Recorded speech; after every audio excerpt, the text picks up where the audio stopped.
Hello and welcome. My name is Jim Rutledge, and I am a constitutional conservative, a Ronald Reagan Republican, and I want to be your candidate for the United States Senate here in Maryland in 2010.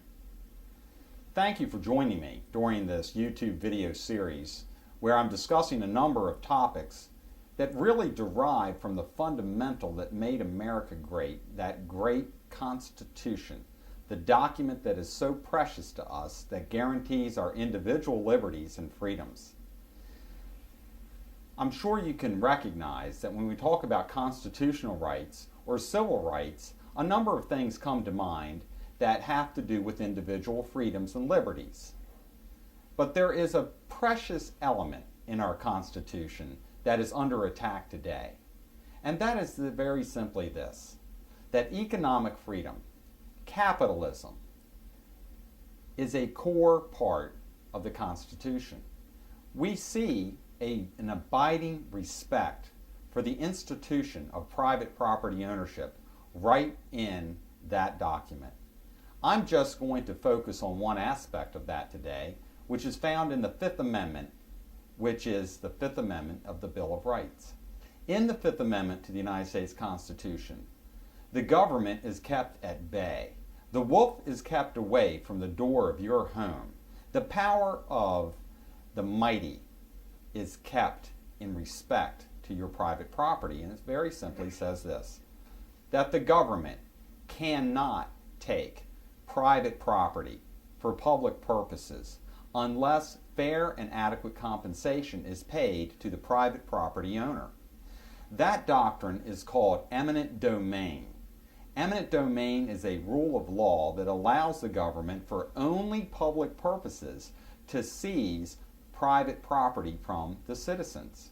But in doing so, it's very clear that the government has to have a very good public purpose and they must pay the private property owner fair and adequate compensation.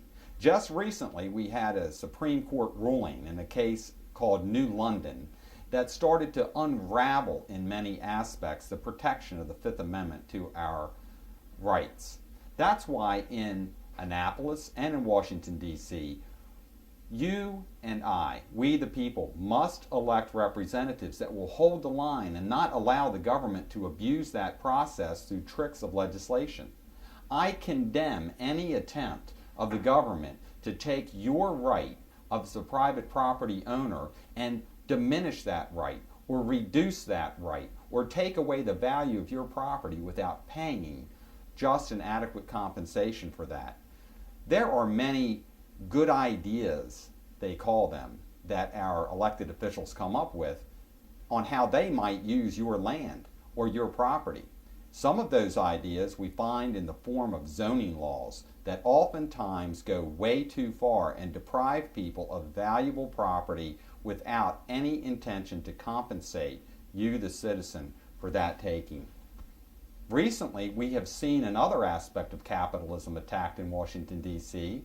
with the takeover of General Motors by the federal government, the firing of the CEO of General Motors at the request of the President of the United States. Contracts have been shredded. Private contracts have been torn up because it's been politically popular by the government. The Constitution protects the right of individuals to enter into contracts and prohibits the government from destroying those contracts.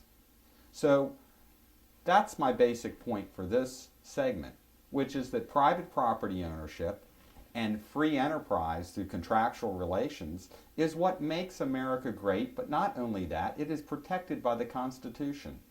That's what makes me a constitutional conservative. You can rely on that. You can take that to the bank because I love this document as much as I love this state of Maryland, which I do very dearly. So please, learn more about the Rutledge campaign for the U.S. Senate, the principles that I stand on, and I invite you to join us. I welcome you to our table of liberty and freedom in Maryland. Let's join together and make great things happen in America once again. Let's tear down those barriers that have been built up by far leftist policies for far too long. Join me. Thank you.